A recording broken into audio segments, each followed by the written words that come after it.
कांवरिया अइहा भोरवे में पेन्ही बियहुती सड़िया बन के कांवरिया अइहा भोरवे में त शादी कइल जाई जान देवा घरवे में शादी कइल जाई जान देवा घरवे में।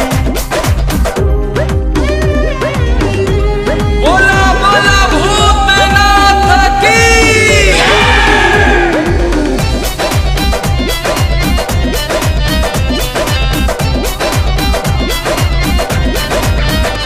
दिन सुदिन के कुछ न जरूरत बा बाबा मंदिर में रोजे शुभ मुहूर्त बा शुभ मुहूर्त। दिन सुदिन के कुछ न जरूरत बा बाबा मंदिर में रोजे शुभ मुहूर्त बा मिली आशीष मनवा खुश होई बाबा तारा बड़वे में त शादी कइल जाई जान देवा घरवे में शादी कइल जाई जान देवा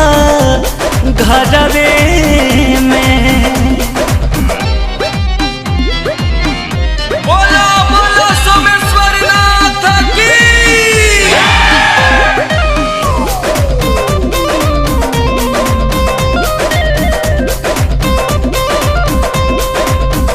पंडा बाबा सब विधि करवा दी हैं गठबंधन हमने के जोड़वा दी हैं जोड़वा।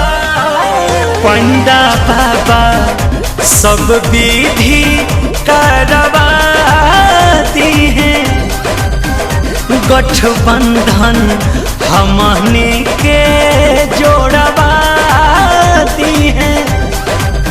अजित रोशन बिपिन आपू अमान रही है जरवे में त शादी कइल जाई जान देवा घरवे में शादी कइल जाई जान देवा घरवे में।